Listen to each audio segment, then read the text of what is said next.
Selamat siang, apa kabar kalian semua? Bapak doakan kalian semua dalam keadaan sehat. Hari ini kita kelas manajemen keperawatan dengan topik pengarahan. Ada 7 pokok bahasan yang ada pada topik pengarahan ini, yaitu iklim atau budaya motivasi, yang kedua operan dinas, kemudian pre-conference, post-conference, supervisi, pendelegasian, dan manajemen konflik.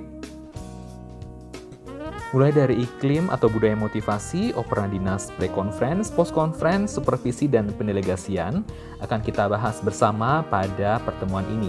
Sedangkan manajemen konflik akan dijelaskan secara khusus pada kelas mendatang. Selamat mengikuti. Mari kita simak satu persatu.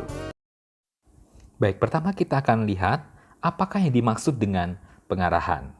Jadi setelah kita menguasai tentang perencanaan, ya sampai yang terakhir kita menghitung ketenagaan, itu masih bagian dalam perencanaan sebenarnya.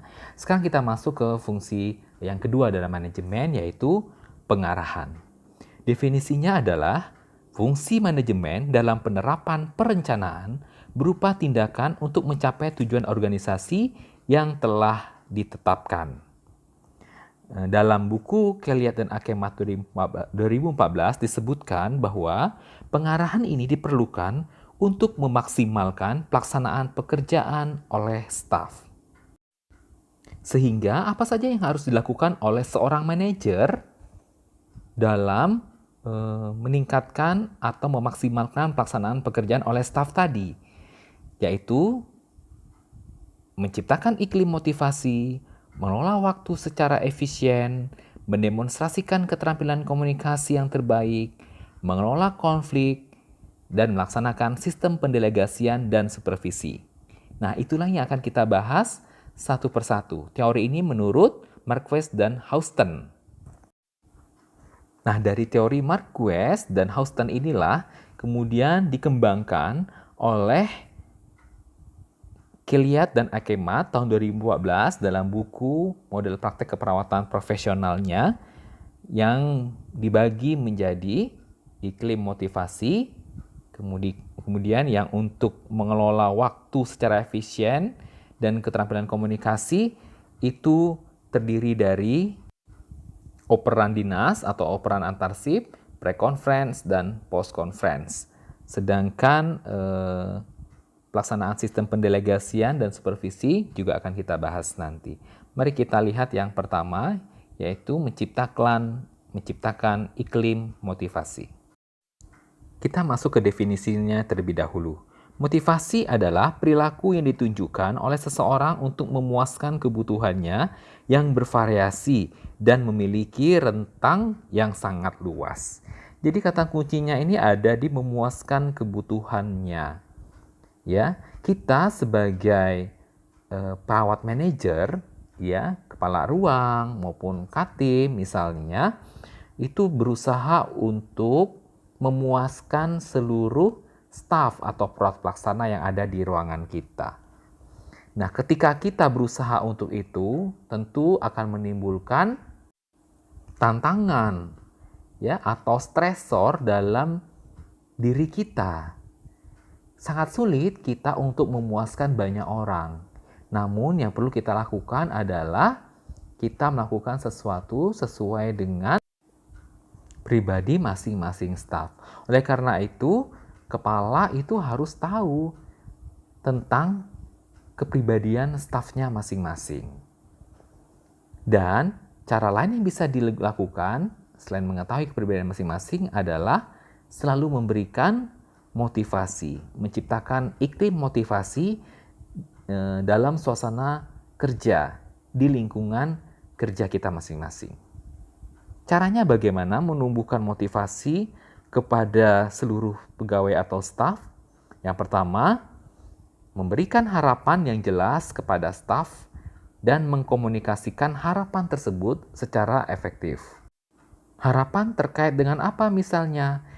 Terkait dengan peningkatan kompetensi staf. Contohnya, dia mau kita latih apa, kita mau sertakan dia dalam workshop apa, atau untuk melanjutkan pendidikan, atau harapan yang lain misalnya terkait dengan rotasi, ya, peningkatan jabatan, peningkatan perannya di dalam ruangan tersebut. Tentu ini harus dijelaskan kepada staf secara jujur, kemudian cara kita menjelaskannya juga dengan komunikasi yang efektif. Nah, yang harus dihindari dari memberikan harapan ini adalah memberikan janji yang tidak sesuai kepada staf. Dengan maksud, supaya dia termotivasi. Namun, jika janji itu tidak ditepati, tentu menjadi bumerang bagi kita sendiri. Yang kedua adalah bersikap adil dan konsisten kepada semua staf. Adil tidak mesti sama. Adil adalah sesuai dengan masing-masing pribadi staf, karena setiap staf itu unik. Ketika A mampu melakukan yang lebih besar, maka kita berikan porsi pekerjaan yang lebih besar. Ketika si B mungkin mampunya hanya sampai di 80, maka kita berikan porsi pekerjaan sampai ke 80. Ini yang disebut dengan adil. Namun harus konsisten.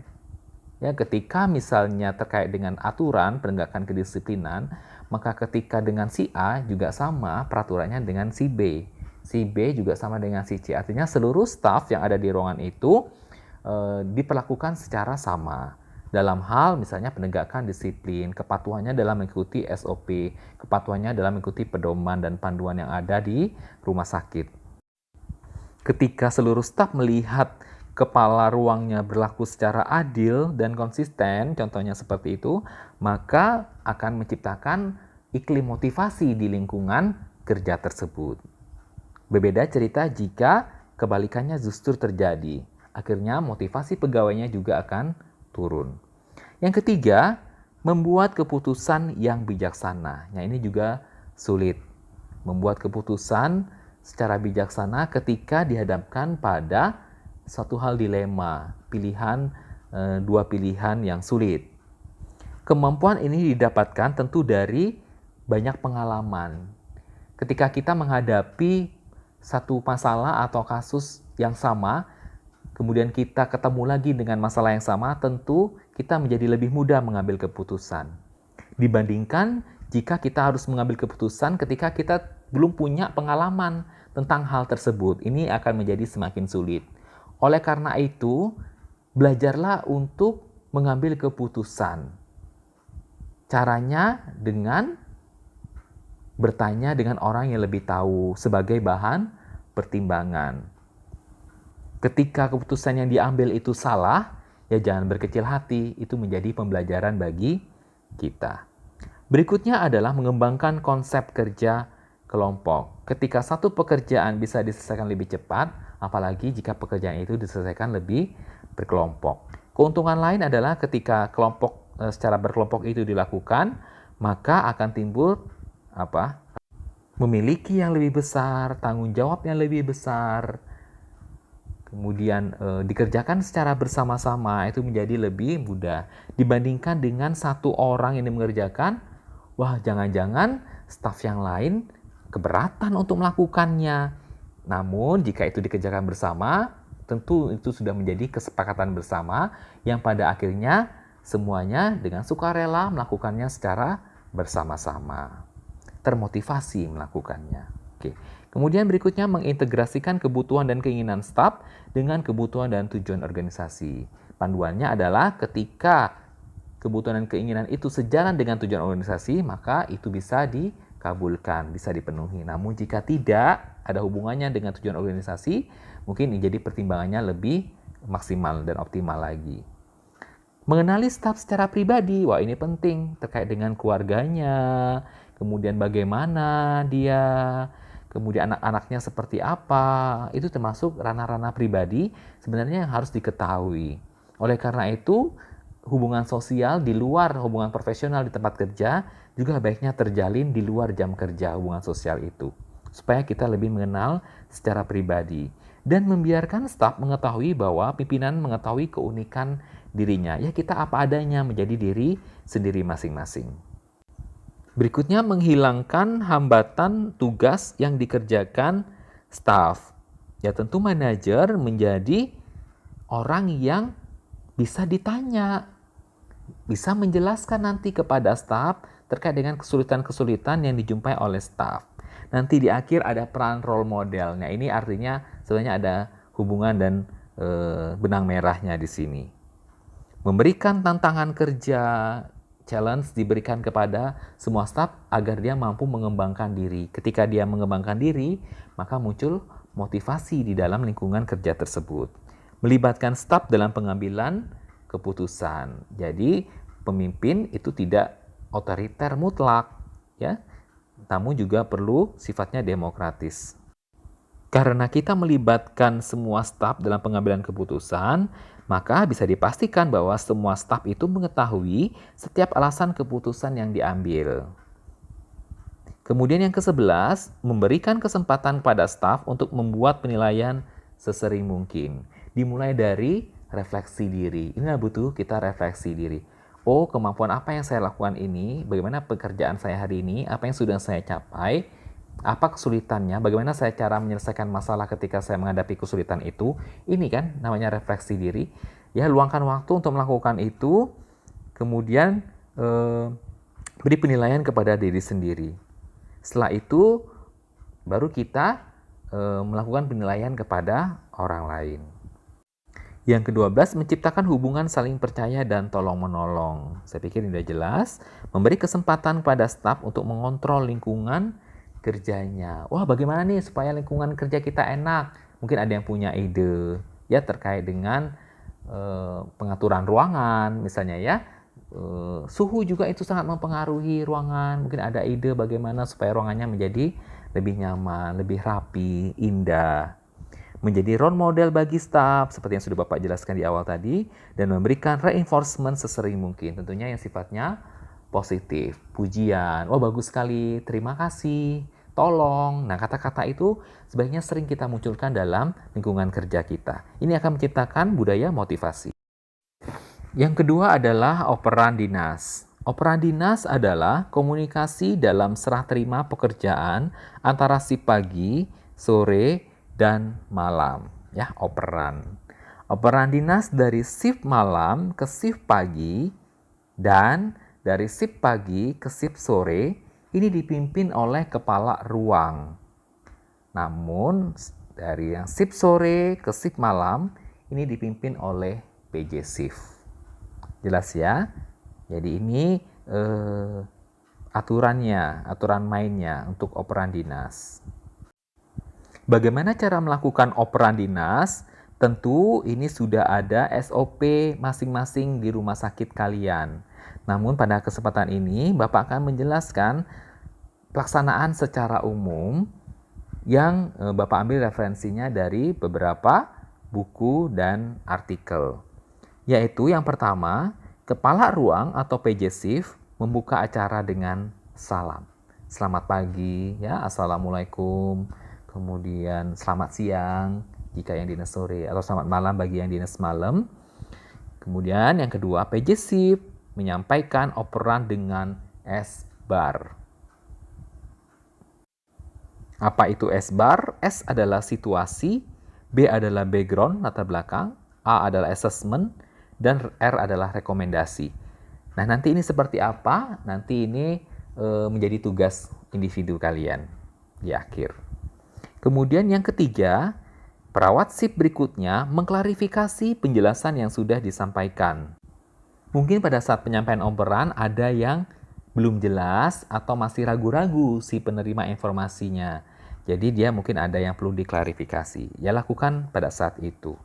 Yang keempat, Karu memimpin ronde ke kamar pasien. Baiklah, Bapak Ibu, sekarang kita lihat yuk ke kamar pasien.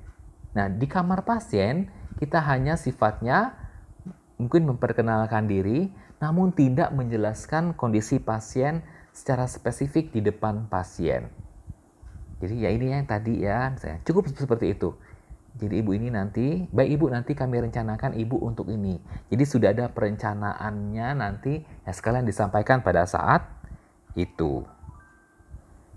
Setelah berkeliling ke pasien, jangan sampai mengganggu ya, kecenderungannya adalah ribut, ramai, berbondong-bondong, ya. Itu yang realitanya yang sering kita alami di rumah sakit. Yang kita lihat seperti itu.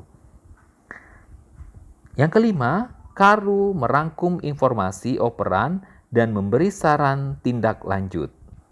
Maksudnya adalah kepala ruangan merangkum, oh jadi baiklah Bapak Ibu, total pasien kita jadi ada segini, mungkin yang perlu diperhatikan adalah tuan ini, dari kamar ini, tolong nanti yang mau rencana CT scan harus bagaimana, nanti yang begini, ya arahan-arahan yang menjadi mungkin bagian-bagian penting dari operan tadi diulang lagi oleh kepala ruang.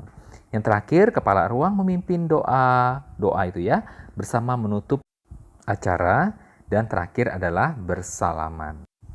Biasanya yang berdinas mengucapkan selamat pulang, hati-hati di jalan, semoga sampai di rumah selamat, sedangkan yang mau pulang akan mengatakan selamat berdinas, semoga semua pasien tenang, aman, begitu ya. Kasih semangat kepada teman-teman baik yang pulang maupun yang berdinas.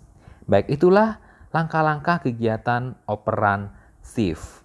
Nah, nanti kita ada prakteknya, ada praktikum laboratoriumnya nanti di akhir kelas manajemen keperawatan. Dan ini menjadi salah satu kompetensi yang harus dipraktekkan oleh mahasiswa. Yang ketiga adalah pre-conference. Pre-conference adalah komunikasi Katim dengan perawat pelaksana setelah selesai operan. Tentang apa? Rencana kegiatan pada shift tersebut. Dipimpin oleh penanggung jawab shift atau Katim. Jadi, setelah selesai operan dinas, langsung bagi dua. Yang masuk ke Katim A atau Katim 1. Yang Katim B atau Katim 2 masuk Katim B. Atau jika ada Katim C, masuk ke Katim C atau Katim 3. Jadi langsung mengelompok-kelompok untuk apa? Untuk menanyakan rencana kegiatan apa yang ada pada masing-masing perawat pelaksana. Jika hanya satu perawat yang berdinas, maka tidak perlu ada pre-conference di tim itu. Namun jika ada dua yang berdinas, Katim maupun dengan satu perawat pelaksana, maka harus ada pre-conference. Isi pre-conference adalah rencana asuhan setiap perawat. Dan ada tambahannya mungkin dari ketua timnya. Jadi pre-conference ini kompetensinya siapa? Kompetensinya ketua tim atau Katim yang ada di ruangan itu. Dia yang harus memimpin ini. Sekarang kita lihat langkah-langkah kegiatan pre-conference. Yang pertama, Katim membuka acara dengan salam. Selamat pagi Bapak-Bapak, selamat pagi Ibu-Ibu. Kemudian yang kedua, Katim menanyakan rencana harian masing-masing perawat pelaksana. Boleh disampaikan mulai dari perawat Ani, silakan sampaikan rencana asuhan yang mau dilakukan ke pasiennya hari ini. Nanti Aninya langsung menyampaikan, ya pasien Budi hari ini dengan diagnosa ini, perawatannya, rencana tindakan ini, dasar perawatannya ini, rencana tindakan yang saya lakukan adalah A, B, C, D, E. Yang didapatkan dari mana sih? Yang dari operan tadi kan? Ya dari operan tadi. Jadi cross check lagi di status pasiennya seperti apa dilihat. Baru disampaikan. Begitu seterusnya sampai seluruh perawat pelaksana yang ada di tim tersebut melaporkan rencana asuhan yang ingin dilakukan. Kemudian yang ketiga, Katim memberikan masukan dan tindak lanjut terkait asuhan. Oh jika ada suatu misalnya pasien B tuh hati-hati loh begini-gini, pada saat ini nanti harus begini ya, kayak gitu ya. Mengingatkan, mencoba memberikan masukan kepada perawat pelaksana. Yang keempat, Katim memberikan reinforcement. Ya bagus semuanya, sudah melaporkan, berdoa harapannya semoga pasien si B ini nanti bisa terpasang apa dengan baik. Gitu. Kasih reinforcement positif. Yang kelima, Katim menutup acara dengan ucapan selamat. Oke, selamat bekerja. Silakan bertemu dengan pasiennya masing-masing. Ditutup dengan demikian. Di akhir semester ini juga menjadi kompetensi mahasiswa untuk melakukan pre-conference. Baik, jika kita melihat settingnya demikian, oleh karena itu fasilitas yang ada di rumah sakit seperti apa? Artinya jika ada 3 tim, maka harus ada 3 meja tim masing-masing untuk berkumpul. Jadi nggak satu-satu, tim satu selesai, lanjut tim 2 nggak. Jadi serentak, semua tim kumpul dan langsung pre-conference. Yang keempat adalah post-conference. Post-conference adalah komunikasi Katim dengan perawat pelaksana tentang hasil kegiatan selama shift dan dilakukan sebelum operan ke shift berikutnya. Jadi kalau misalnya pulangnya jam 2 siang, dinas pagi, maka jam 1 itu sudah bisa post-conference. Kumpul lagi, kemudian ditanya lagi. Yang ditanya apa? Hasil kegiatannya, asuhannya. Jika hanya satu perawat yang berdinas pada tim tersebut, post-conference ini ditiadakan. Isi post-conference itu ya, salah ketik, hasil asuhan tiap perawat dan hal penting untuk dioperkan ke shift berikutnya. Sekarang kita lihat langkah-langkahnya. Yang pertama, Katim membuka acara dengan salam. Ya, selamat pagi Bapak-Bapak. Kemudian Katim menanyakan hasil asuhan. Silakan masing-masing perawat pelaksana melaporkan hasil asuhannya. Nanti si perawat akan melaporkan, baik, pasien saya Budi yang tadi kan sudah saya pasang ini muncul diagnosa, hasilnya setelah saya evaluasi seperti ini nanti planning kedepannya seperti apa. Nah, yang kita bacakan itu artinya apa? SOAP. Mungkin yang berdinas di rumah sakit tahu. Maka yang kita baca itu adalah SOAP yang ada di CPPT. Ya, di CPPT kita baca aja SOAP-nya, maka itu yang kita laporkan kepada ketua timnya. Nanti ketua timnya akan apa? Koreksi. Oh, jangan-jangan ada yang keliru. Maka inilah guna post conference. Kita masih punya waktu untuk mengkoreksi. Takutnya ada yang kelupaan. Ya, sehingga bisa diingatkan oleh ketua timnya, bisa diingatkan oleh sama anggota tim yang lain. Oh, kayaknya pasien ini kan perlu ini, harus USG. Oh ya, lupa misalnya. Jadi langsung bisa dilakukan tindakan saat itu. Dan yang ketiga, Katim menanyakan kendala dalam asuhan yang telah diberikan. Kesulitannya apa? Tadi ada nggak waktu melakukan tindakan? Nanti dia cerita bagaimana cara mengatasinya. Ya, kemudian itu jadi bahan masukan, evaluasi bagi tim tersebut kepada pasien yang bermasalah tersebut misalnya. Kemudian yang keempat, Katim menanyakan tindak lanjut asuhan pasien yang harus dioperkan ke shift berikutnya. Sehingga rencana untuk shift berikutnya adalah AAA. Ini tertuang dalam apa kalau di CPPT? Di dalam kolom instruksi. Kolom di sebelah SOAP itu kan ada kolom instruksi. Nah, kolom instruksi ini bisa ditulis oleh perawat untuk menginstruksikan ke shift berikutnya. Lakukan ini, lakukan ini, lakukan ini. Manajemen nyeri. Ditulis di kolom instruksi. Kemudian yang terakhir, Katim menutup acara dengan ucapan selamat bekerja. Jika memang ada mungkin tindakan yang masih harus dilakukan oleh perawat tersebut. Lanjut lagi kan, misalnya ada sisa waktu. Nah, hasil operan yang dioperkan oleh pelaksananya inilah nanti yang akan dilaporkan oleh Katimnya kepada shift berikutnya. Paham ya? Jadi nanti ketika operan dinas, kan yang mimpinnya masih kepala ruang, ya kan? Setelah udah dinas urin, yang mimpinnya kepala ruang. Nanti kepala ruangnya akan mempersilahkan kan? Silakan ketua timnya untuk melaporkan pasiennya. Disampaikan nanti kan, pasien ini oleh Katimnya. Nah, inilah menggunakan hasil yang sudah dilaporkan oleh perawat pelaksana pada saat post conference. Jadi itulah bahan yang disampaikan oleh Katim tersebut pada saat operan dinas. Yang termasuk kegiatan pengarahan yang kelima yaitu supervisi. Nah, kata-kata ini sudah tidak asing lagi bagi kita. Kita baca definisinya. Supervisi adalah proses pengawasan terhadap pelaksanaan kegiatan untuk memastikan apakah kegiatan tersebut berjalan sesuai dengan tujuan organisasi atau standar yang telah ditetapkan. Jadi, supervisi sifatnya penilaian. Namun, bedanya dengan audit apa ya? Nanti kita akan belajar audit di minggu-minggu ke depan, yang termasuk dalam fungsi manajemen juga. Bedanya ketika supervisi, ketika sudah selesai, maka kita akan memberikan masukan, memberikan bimbingan. Sedangkan kalau audit nggak nilainya udah diem-diem, bongkar-bongkar, ya. Dan tidak ada klarifikasi, tidak ada konfirmasi, tidak ada perbaikan, tidak ada bimbingan di situ. Itu kalau audit. Kalau supervisi ada. Ketika kita nilai, maka kita evaluasi.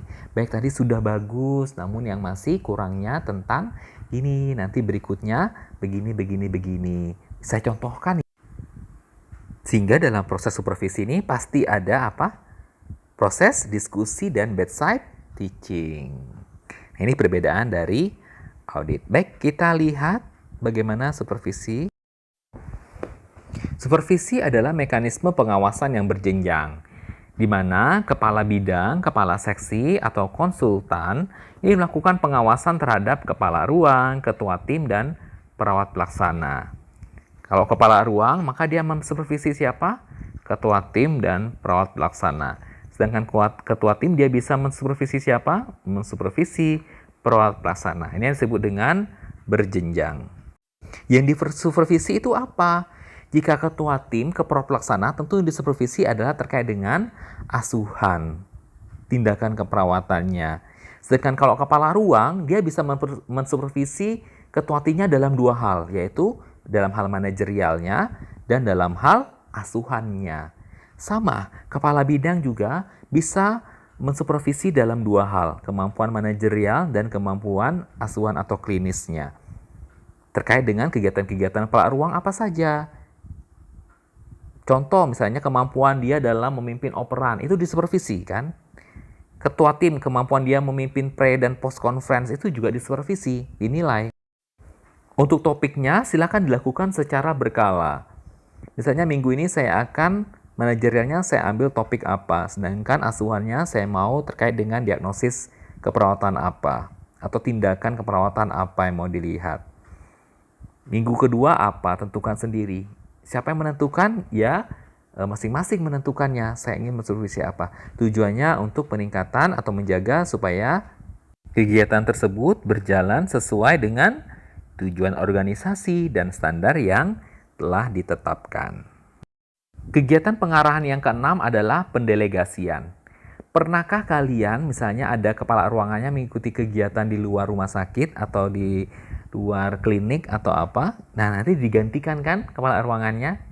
Atau lagi cuti hamil, digantikan kepala ruangannya sementara. Atau katimnya misalnya. Atau siapa yang ada PJ-nya di ruangan itu, dia akan digantikan sementara oleh perawat yang lain. Ini disebut dengan delegasi. Kita baca definisinya adalah melakukan pekerjaan melalui orang lain agar aktivitas di organisasi tersebut tetap dapat berjalan meskipun sayanya tidak ada. Untuk apa? Untuk mencapai tujuan yang ditetapkan. Jangan sampai kolaps ruangannya karena kepala ruangannya saat sedang pelatihan atau kepala ruangannya sedang cuti hamil atau ada kegiatan yang lain. Jangan sampai seperti itu. Perannya tetap harus ada yang menggantikan. Bagaimana proses pendelegasiannya? Yang pertama, kita bikin dulu rencana tugas yang perlu dituntaskan. Rencana saya apa ya terkait dengan kegiatan manajemen, ditulis. Kemudian terkait dengan asuhan saya, saya ini merawat 2 pasien saat ini, sedangkan saya nanti 2 hari lagi mau pelatihan. Saya tulis rencana asuhan kepada pasien tersebut apa saja. Kemudian saya pertimbangkan kira-kira siapa ya yang mampu ya sesuai dengan keterampilan. Sepertinya si A. Dia sudah biasa membuat jadwal dinas.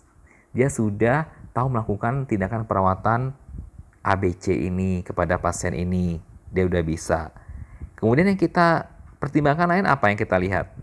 Kita pilih orangnya untuk melaksanakan tugas itu yang didelegasikan, untuk yang ketiga. Kemudian kita komunikasikan, kita panggil. Misalnya, nanti saya akan pelatihan BTCLS. Jadi, untuk kegiatan manajerialnya, membuat jadwal dinas, nanti saya minta tolong sama kamu. Dan untuk si pasien B, saya operkan pasiennya ke kamu ya. nanti pasiennya rencananya besok lusa dia akan diperiksa ini, lakukan ini, jangan lupa nanti diganti infus, ininya pindah infusnya, kateternya juga udah hari keberapa, dioperkan semuanya ke yang si penerima delegasi.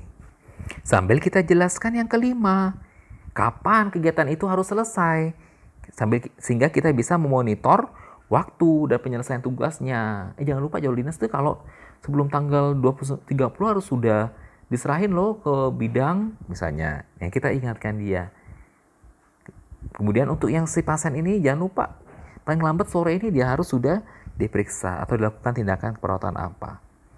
Dan yang keenam, jika yang didelegasikan tidak mampu menyelesaikan masalah, manajer kita harus mampu menjadi role model dan menjadi narasumber untuk menyelesaikan masalah. Jadi bukan berarti begitu delegasikan itu kita lepas tanggung jawab, enggak. Bisa saja suatu waktu kita akan dihubungi oleh si penerima delegasi tersebut. Dia akan bertanya, bagaimana ini ya Pak? Ya, jika ada yang tidak jelas, jika ada yang tidak bisa. Yang disitulah kita akan memberikan solusi-solusi pemecahan masalah kepada si penerima delegasi. Kemudian kita evaluasi kinerja dia. Kita lihat, oh sudah mampu ternyata ya, sudah bisa menjadi kader mungkin untuk ARU. Dan yang ke-8, tentu kita memberikan kewenangan, pendelegasian yang terdiri dari tugas dan wewenang itu harus kita cantumkan secara tertulis. Dokumentasinya harus bagus. Seperti apa? Ya berupa surat delegasi tugas. Ini contohnya. Kita lihat tertulis di atas surat pendelegasian tugas. Kurang lebih seperti ini. Yang lebih bagus lagi ada lampirannya terkait dengan tugas apa saja yang didelegasikan kepada si penerima delegasi.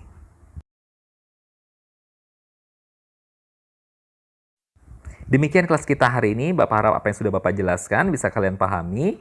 Nanti bisa kalian praktekkan. Ya, kalian coba praktekkan dalam pekerjaan kalian masing-masing. Dan secara khusus nanti kita akan ketemu di akhir semester untuk mempraktekkan fungsi pengarahan ini. Ya, opera dinas, pre-conference, post-conference, dan kegiatan supervisi ini akan dipraktekkan. Baik, untuk tugas nanti akan Bapak sampaikan melalui WhatsApp. Sukses untuk kita semua. Sampai jumpa di kelas minggu depan.